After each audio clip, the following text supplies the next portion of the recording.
This is Pukeology Podcast, where science meets your hilarious puke stories and the tips and tricks to stop that up chuckle that you need. You never know what's going to spew out of her mouth. Here's my mama, Dr. Pukeology.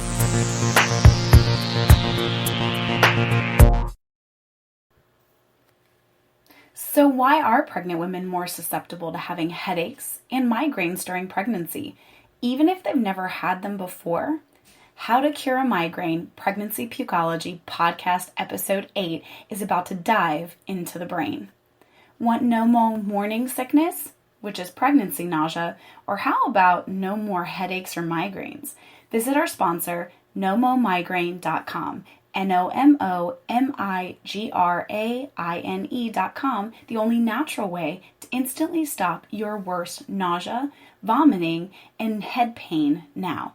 Or just place Nomonazepam on your baby registry for your delivery bag at Bye Bye Baby and Babies R Us real soon. And your little ones are always taken care of with the first and only natural remedy for children called Nomonaza Kids, available at your local CVS stores. Pregnancy humor? That just may make you want to pee your pants. Like you don't have to pee all the time anyway, with hilarious migraine puke stories called Booty and Brains, Puke Puddle, and Chipmunk Cheeks. If you want to learn more about your pregnancy, humor and knowledge is the key to help you survive these 9 months.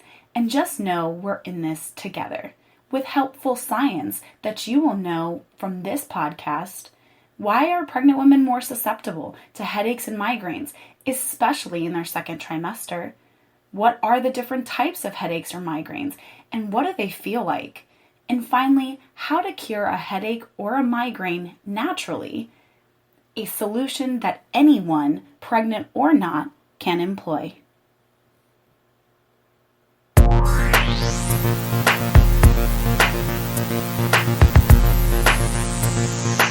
throwing up on a Tuesday.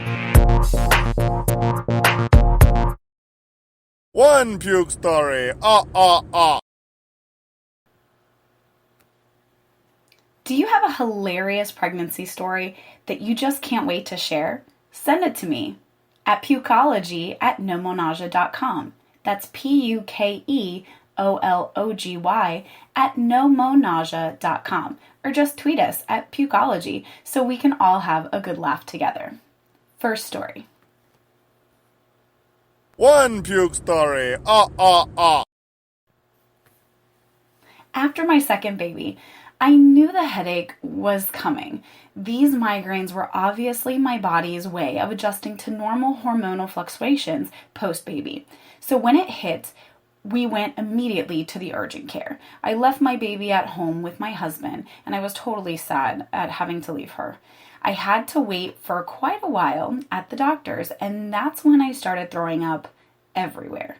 The only thing I could think of was I was going to start doing a personal best at puking in every single bathroom. I hit a record that day, friends. 4 bathrooms, puking my guts out in 4 different locations.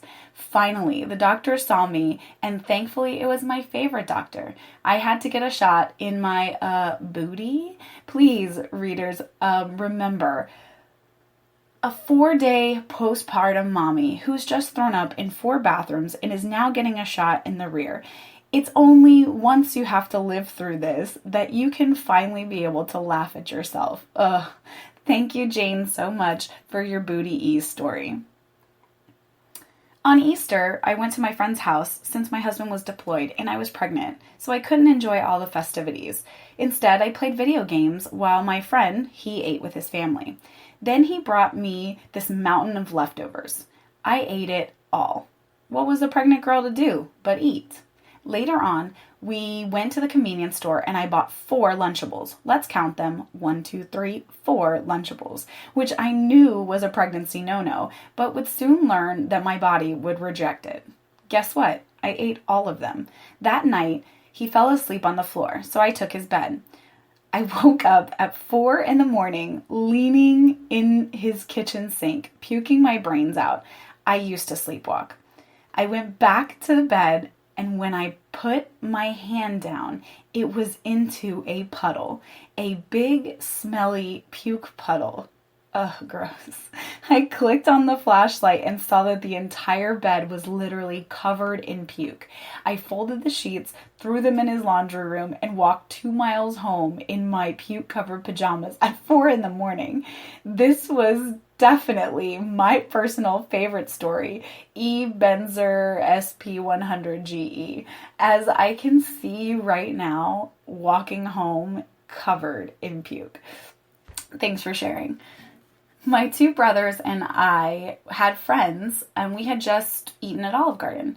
I was driving.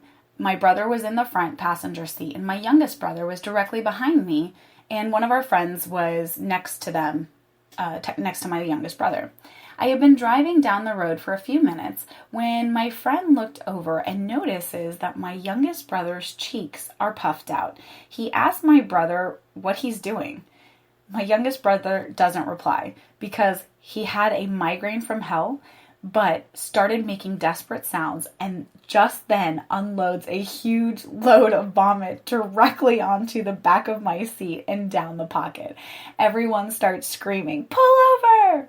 As I'm pulling over into a gas station, my friend in the back seat opens the door and pukes as the car is rolling across the parking lot. That's when my older brother in the front seat, directly ahead of him, opens the door and starts puking. Finally, after the car stops, the combination of puke and the sound in sight forces me to open my door as I vomit profusely in the parking lot, which was super easy for me because I was already a few months pregnant.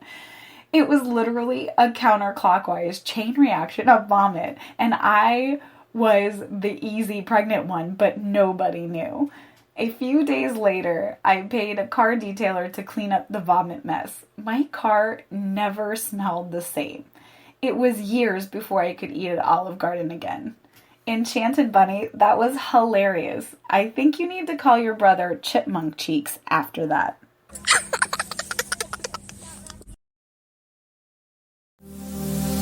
The science of puke. Pukeology.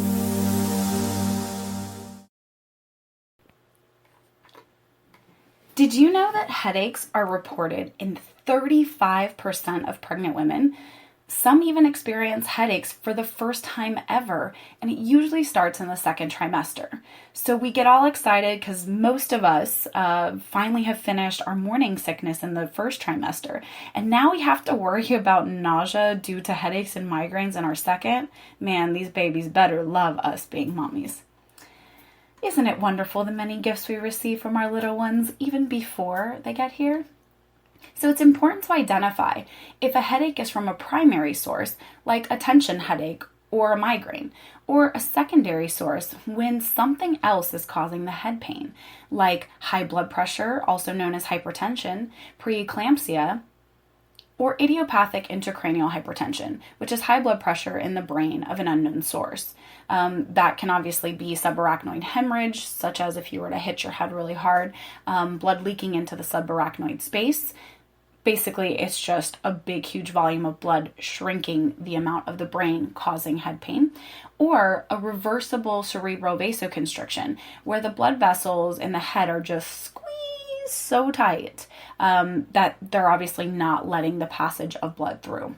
We're only going to focus on those that affect pregnancy or the majority of pregnant women, as I could do a completely different podcast on neurology causing high intracranial pressures, because again, neuroanesthesia used to be my absolute favorite form of practice. Primary hypertension are benign. They're similar to tension headaches caused by muscle contractions. Have you ever had like a really super stiff neck or hold on to stress in your shoulders?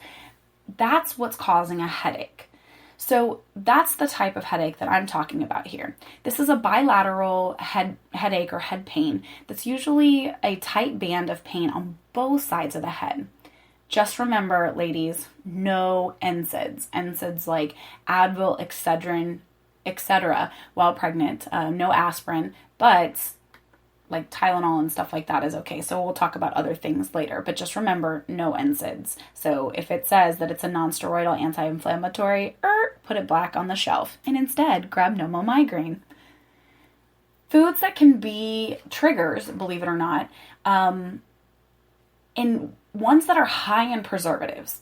You all remember the list of foods that I hopefully was able to instill in you guys. If not, go over to Pukeology, Pregnancy Pukeology podcast, episode 5, Foods Not to Eat While Pregnant.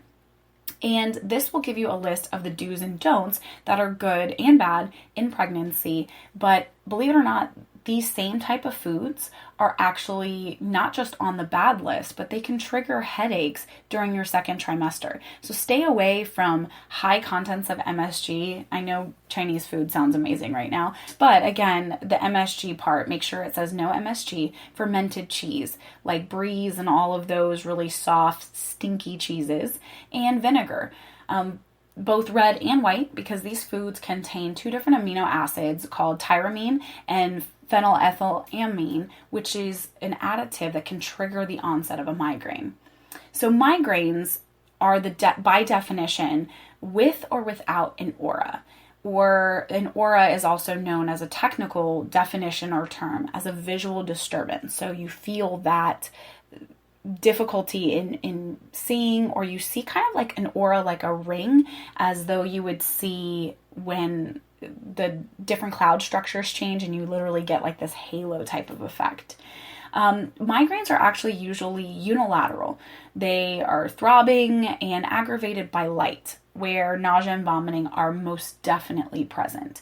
Migraines are actually termed by definition as a certain number of headaches per month. That being said, I believe it's more than 10 headaches per month is what is considered to be a migraine or a chronic condition. Headaches, boom, just happen. Migraines, chronic. So remember that.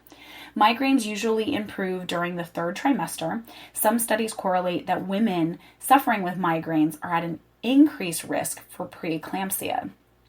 So preeclampsia is classified as the new onset of high blood pressure after weeks 20, with significant proteinuria, also known as protein in the urine, which if untreated, so if this high blood pressure, if you don't have prenatal care, if you don't see an OBGYN, high blood pressure during pregnancy means that your body starts to actually break down muscle. That's what that proteinuria, and that's the danger of it, because what happens is it actually leads to, or it can lead to, eclampsia. And eclampsia is strokes and seizures.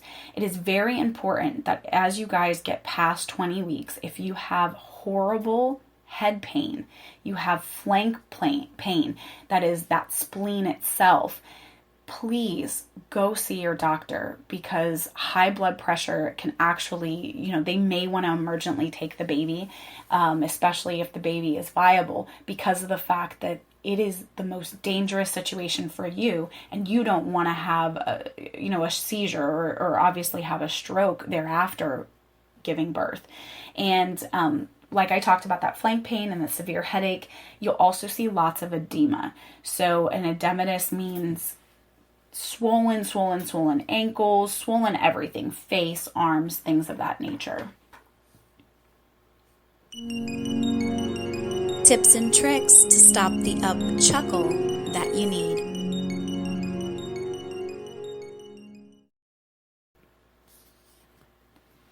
So find those reasons why you would actually want to have a headache or a migraine. Never. Let me tell you, never. The good news is there are many now non-pharmacologic treatments. And we already talked about before, no NSAIDs or aspirin during pregnancy unless otherwise instructed by your physician. But Tylenol is actually okay for head pain or fevers. The thing is that with Tylenol, it's going to take 45 minutes to work anyway. So don't you want something that works quicker and that actually targets the receptors? So let's think about how the emergency rooms treat a migraine. Okay, there's 3 different things. Number 1, they give you oxygen. Number 2, they give you pain medication, but not to take away the pain, but much less distract the brain. So you're literally feeding these mu receptors, which are called pain receptors, and you're just distracting them. Your brain is an amazing popularity contest. For all of the structures in your brain, such as your hormonal imbalances or your hormones saying, hey, I have a headache. Well, guess what? If you end up balancing the I don't have a headache or I don't have a head pain, the majority wins. So you won't have one. Tertiary, they treat it with fluids for dehydration. First, I want to personally start with what my favorite is. Every time I have a headache or a migraine, pregnant or not, I always go to nomomigraine.com.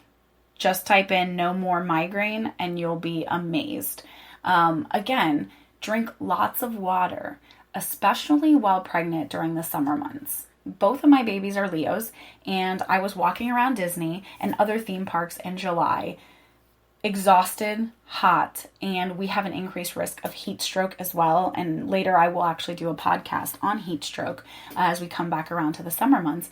But it is very important, dehydration. So what is actually causing this head pain when it's a dehydration source? Your brain is literally bathed with cerebral spinal fluid, or think of it as your brain is kind of floating inside of water.